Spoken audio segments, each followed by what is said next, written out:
Bonjour, c'est Céline, magnétiseuse, énergéticienne, rebooteuse, maître Reiki. Donc je poursuis mes petites vidéos sur les atypiques. Une vidéo qui est très attendue aujourd'hui puisque j'ai eu beaucoup de questions concernant le sujet auquel je vais parler aujourd'hui.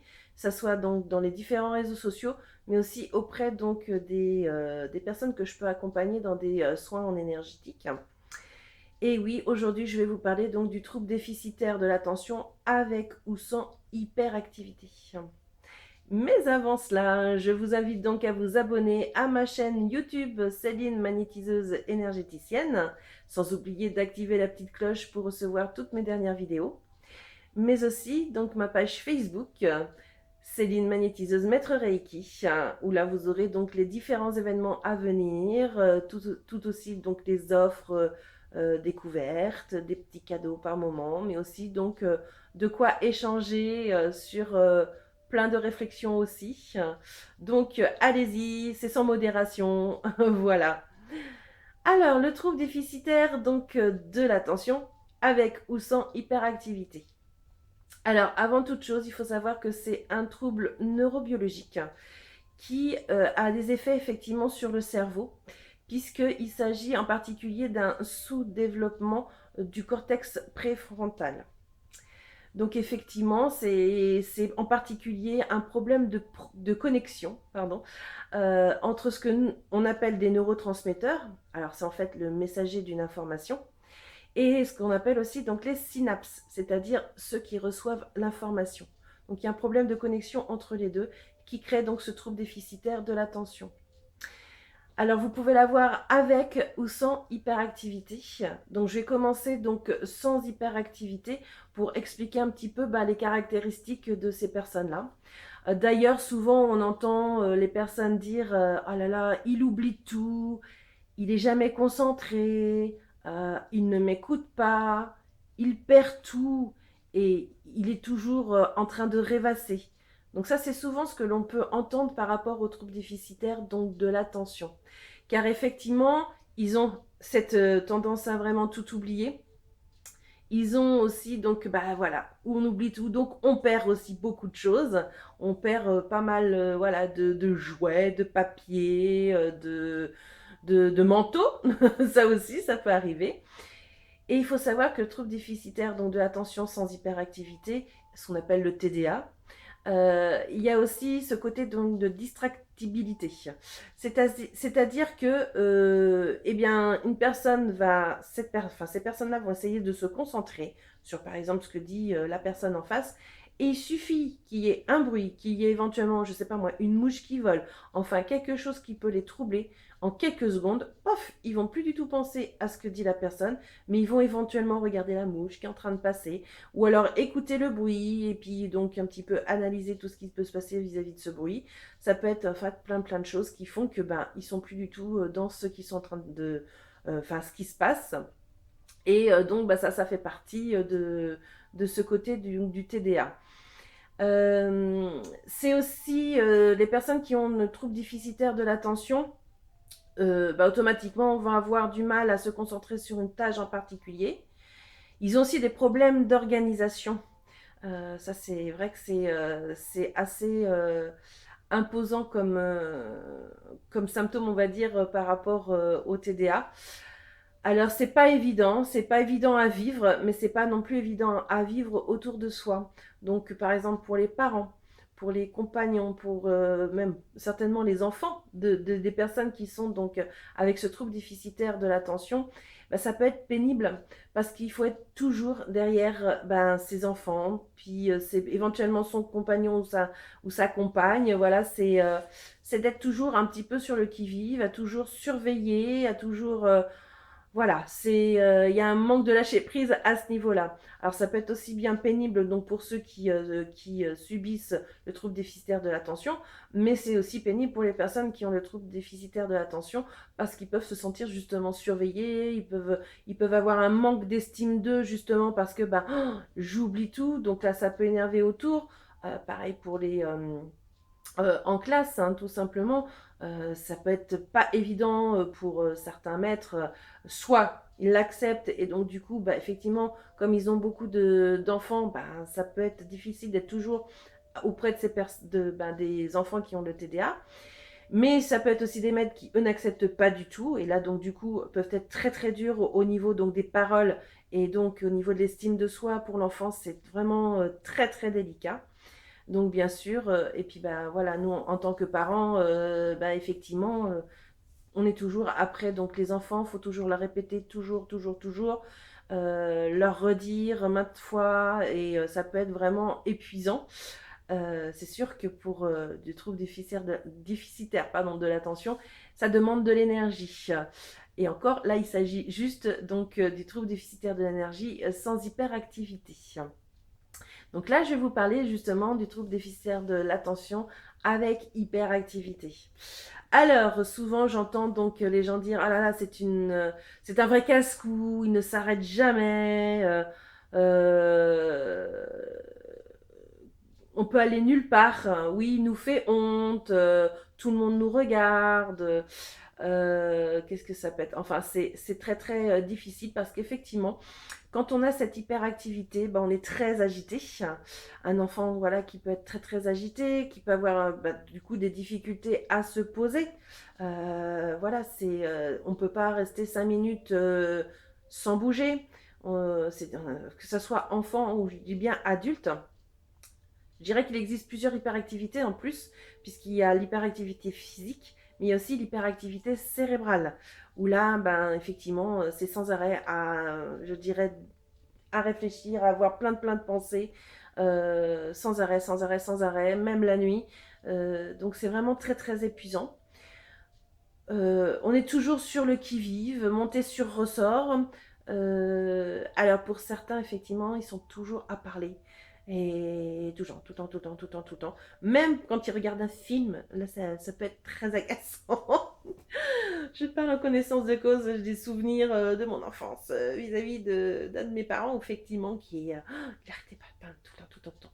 Et c'est toujours pareil d'ailleurs, il est toujours en train de faire des activités, toujours en fait à bouger, impossible de s'asseoir. Donc 5 minutes, non, il faut tout de suite, hop, qu'il y a autre chose à faire. Ah oui, il y a encore ça, il y a encore ça. Donc ça peut être effectivement un peu épuisant. Ils ont souvent du mal aussi à attendre.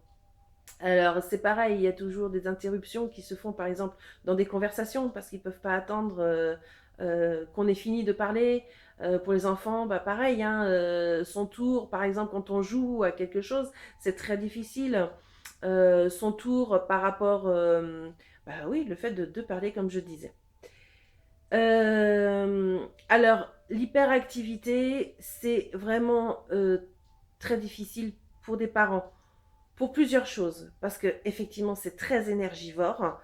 Là oui, en tant que parent, il faut être toujours derrière les personnes, il faut toujours essayer d'avoir un certain calme et ça, bah, des fois, eh ben, on ne peut plus. Ça c'est important. Euh, Quand c'est à l'école, ben effectivement, il y a énormément de jugements qui peuvent être faits, que ce soit de la part des autres parents, mais aussi de certains maîtres quand ils n'ont pas cette connaissance ou alors qu'ils n'ont pas envie je dirais, de le connaître, puisque souvent, ben voilà, des enfants qui sont dans l'hyperactivité, ils sont catégorisés, catalogués, on va le dire comme ça, comme enfants terribles, comme enfants mal éduqués. Et c'est ça, en fait, qui me fait, je dirais, un petit peu mal pour ces personnes-là, puisque, effectivement, souvent, on accuse les parents comme quoi, ouais, l'enfant est mal éduqué, on lui cède tout, c'est un enfant roi. Et alors que c'est pas ça du tout. C'est simplement que bah, il a un trouble, voilà, qui est neurobiologique. Il ne fait pas exprès, l'information donc passe très très mal entre, je le disais tout à l'heure, le messager de l'information et le récepteur de l'information. Et c'est pour ça que par moments ils peuvent partir en live, selon même les émotions, parce que des fois bah, ils peuvent être en colère, ils vont partir en live. Mais c'est pareil, quand ils peuvent être en joie, on va les voir sauter, on va les voir aller dans tous les sens. Mais c'est parce que bah, ça ne se fait pas de la même manière dans, je dirais, au niveau donc d'une partie donc du cerveau qui est donc le cortex préfrontal. Voilà. Donc je voulais, oui, Tout ça pour dire que, rassurez-vous, messieurs, mesdames, parents donc d'enfants hyperactifs, vous n'êtes en aucun cas responsable de cela. C'est vraiment un trouble donc neurobiologique. J'y tiens énormément puisque euh, j'expliquerai un petit peu après, mais nous aussi pendant un moment, on a pu penser qu'un de nos enfants avait le trouble déficitaire de l'attention avec hyperactivité, et je vous assure que nous-mêmes, on a eu des réflexions qui ont été très très dures donc à entendre. C'était les premières réflexions, effectivement, pouvaient être donc des maîtres de notre enfant, en particulier une ou notre, ou même on nous a même accusé d'être des parents démissionnaires, puisqu'on allait voir donc un pédopsychiatre donc à l'époque donc pour notre enfant, donc automatiquement on était démissionnaire, que notre enfant était un enfant roi, alors qu'en aucun cas, puisqu'on avait un cadre et on a toujours un cadre donc dans notre je dirais, famille, et que effectivement, que quand on ne suit pas le cadre, et ben, il peut y avoir des conséquences négatives, que quand on suit le cadre, il peut y avoir aussi des conséquences positives. Donc voilà, et c'est vrai que souvent, ce sont des maîtres qui ne savent pas comment faire, qui ne se renseignent peut-être même pas sur ce que c'est réellement, et donc du coup, peut y avoir donc de grosses difficultés donc de communication et énormément de jugement. Je me souviens même mon mari avec donc notre enfant passer donc à la caisse et revenir mais furax, parce que effectivement notre enfant touchait je crois que c'est le système de sécurité, parce qu'en plus il était très curieux de savoir comment c'était fait, puisque donc il a en plus le côté donc philo-cognitif. Donc je rappelle pour ceux qui n'ont pas donc vu la vidéo, donc effectivement c'est donc ce qu'on appelle les enfants précoces au potentiel intellectuel ou surdoués. Donc maintenant je préfère le mot philo-cognitif pour pas qu'il y ait aussi tous ces jugements. Donc il était très intéressé, mais effectivement, il touchait à pas mal de choses. Et c'est vrai que la caisse, pour ces enfants-là, c'est très difficile si on leur donne pas de mission. Enfin bon. Donc du coup, ce jour-là, il s'est trouvé qu'il était seul avec notre enfant. Et il y a quelqu'un qui, gentiment, donc, a dit à mon mari, de toute façon, quand on ne sait pas les éduquer, on ne fait pas d'enfants. Et là, donc, je trouve que mon mari a été formidable là-dessus, je le dis. Franchement, tu as été formidable, puisqu'il s'est simplement retourné en disant: je ne vous connais pas, je ne vous permets pas donc de nous juger, comme je ne me permets pas de vous juger. Et ça, je trouve ça donc très beau, donc bravo. Voilà, et effectivement, donc, faut pas se laisser donc juger par les autres, ne pas se laisser juger non plus par sa propre famille. Effectivement, quand on vit pas avec ça, on ne peut pas donc comprendre. Voilà, la famille peut juger aussi, peut vous dire plein de choses sur votre manière d'éduquer. Ils ne sont pas à votre place. Donc, eh bien, laissez-les dire si vous voulez. Essayez de boucher vos oreilles. Vous êtes les seuls à savoir comment votre enfant réagit. Vous êtes les seuls à savoir quoi faire pour eux. Et en plus, bon, il faut savoir que le trouble de déficit ou déficitaire, donc de l'attention avec ou sans hyperactivité, ça peut être très difficile en plus à diagnostiquer. Puisque effectivement, il existe des tests, je dirais, liés à l'attention, à la concentration, mais il n'existe pas de tests spécifiques au trouble de déficit de l'attention et de l'hyperactivité. Avant de conclure à ce TDAH ou TDA, il faut savoir qu'il y a toute une batterie d'entretiens, de tests à faire avant, mais autre que celui-ci, puisque ça peut, ce côté donc hyperactivité, ce côté aussi donc d'être un peu rêveur, peut provenir des autres troubles atypiques que j'ai pu donc vous évoquer précédemment. Donc c'est vrai que ça peut être difficile donc d'être sûr à 100% d'avoir ce trouble déficitaire de l'attention et de l'hyperactivité. Nous, effectivement, on a fait une erreur en tant que parents vis-à-vis de notre enfant, puisque on s'est arrêté à un test. C'était un test qui a été fait donc, dans son bilan psychométrique au niveau du côté haut potentiel intellectuel. Et il faisait donc en même temps, donc c'était donc le psychologue spécialisé là-dedans qui l'a fait. Et effectivement, il nous a fait aussi par rapport aux problèmes d'attention et de concentration. Dans la conclusion, il marquait bien qu'il y avait susceptibilité d'un trouble déficitaire, donc de l'attention et de la concentration. Mais effectivement, c'était le mot susceptibilité qu'on n'avait pas en fait compris. Pour nous, en fait, il avait le trouble de déficit de l'attention, hyperactivité. Et on avait poursuivi un peu. Je dirais que voilà, l'intuition, la guidance, on va le dire comme ça, m'a amené quand même à pousser un peu plus loin.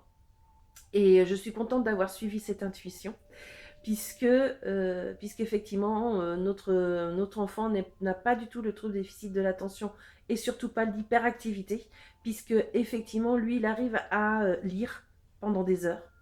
Il arrive peut-être à regarder certaines fois donc des dessins animés, mais il arrive à suivre donc un dessin animé de A jusqu'à Z que les hyperactifs ne peuvent pas.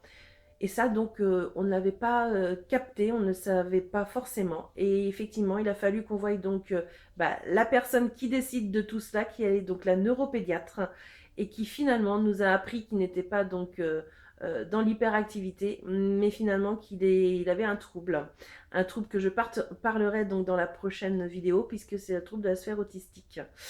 Donc voilà, c'est pour ça qu'il est important de faire beaucoup. Alors ça peut être des tests au niveau donc psychologique, quand même sur la concentration et puis l'attention, mais ça peut être aussi en psychomotricité, où ils peuvent voir aussi beaucoup de choses.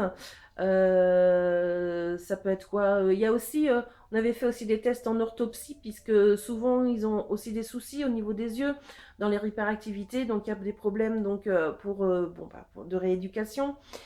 Et puis bien sûr, une fois que tout est acté, c'est-à-dire que là pour les enfants neuropédiatres, pour les adultes, c'est souvent plus un médecin spécialisé, ça peut être un psychiatre aussi, de ce que j'ai cru comprendre. Alors je dis bien j'ai cru parce que effectivement, nous, en tant qu'adultes, on pensait pour une personne dans ma famille que c'était ça, mais non, c'est simplement que on va dire qu'il avait la tête bien pleine et que du coup, c'est simplement qu'il ne pouvait pas se concentrer parce que déjà sa mémoire était saturée. Donc voilà. Donc c'est pour ça qu'il est important de faire plein de tests. Je vous ai peut-être un peu noyé dans ma propre histoire, mais je pense que ça peut être intéressant quand même de savoir que c'est important de faire vraiment tous ces entretiens et peut-être de voir déjà dans un premier temps pour les enfants un neuropédiatre qui pourra vous demander donc vous dire vers quel spécialiste il faut aller. Voilà. Suite à ce trouble de déficit d'attention et hyperactivité, il se peut que la neuropédiatre vous donne donc un traitement médical, comme il se peut qu'elle ne le donnera pas non plus. Alors je dis elle, mais ça peut être il, hein, je préfère préciser, puisque ça dépend vraiment de la conviction des parents, ça dépend aussi s'ils sont épuisés, s'ils sont à bout. Il y a donc effectivement des médicaments qui existent pour la journée, il y a aussi donc pour la nuit.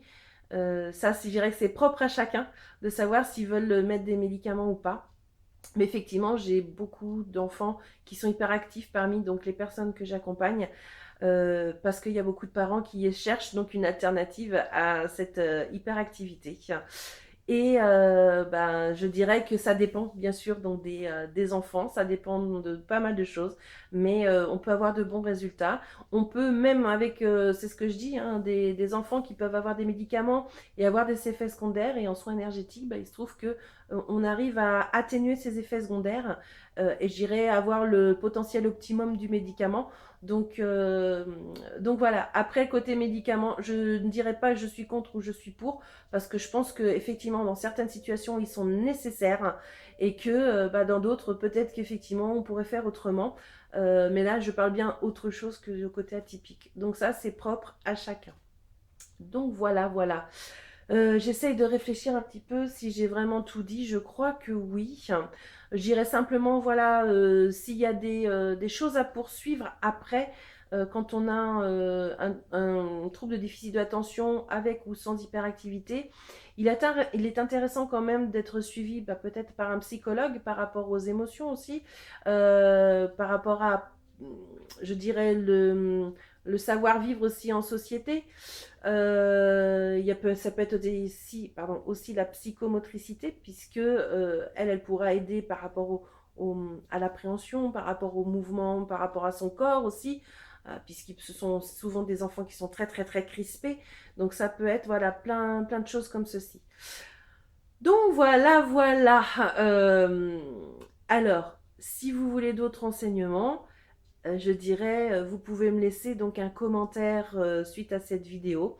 Je me ferai un plaisir donc de vous répondre. Si vous le désirez, vous pouvez aussi me contacter via donc la page contact de mon site que je mettrai en dessous donc la vidéo, ou alors directement soit par Messenger ou sur mon numéro de téléphone portable que je mettrai aussi donc en lien en dessous en commentaire. Voilà, bon bah j'espère que je ne vous ai pas trop ennuyé. Je pense que tout ce côté atypique est important.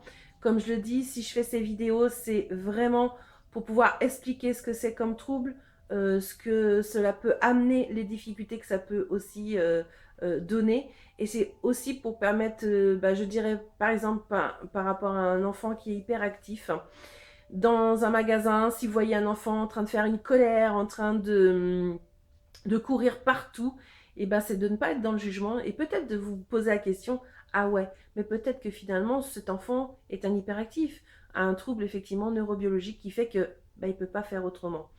Alors c'est avoir la tolérance, justement. Cette tolérance, tolérer donc, je dirais ce qui se passe autour de nous. Et il y a un petit mot, je dirais, qui est assez intéressant, et c'est voilà, en quoi ça peut me concerner. Puisque à partir du moment où vous voyez quelqu'un et que ça ne vous concerne pas, il y a cette tolérance et ne dites rien. Comme ça, ça permettra donc, je dirais, de vivre au mieux pour chacun et de respecter les uns et les autres. Voilà, sur ces belles paroles, je vous souhaite une bonne journée ou soirée, comme d'habitude, au moment où vous verrez donc cette vidéo. Et c'est toujours un plaisir pour moi donc de pouvoir donc, je dirais converser avec vous, même si c'est un petit peu un sens, mais heureusement il existe les commentaires pour ça. Voilà. Je viens de remarquer que je n'ai pas forcément regardé tout le temps la caméra. Vous m'en excuserez, c'est parce que j'étais tellement en fait dans ce que je disais que je pense que j'étais en train de réfléchir un peu ailleurs. Ah, et pourtant, j'ai pas le trouble déficitaire de l'attention. Bon, allez, je vous laisse. Belle journée, belle soirée à vous. Au revoir.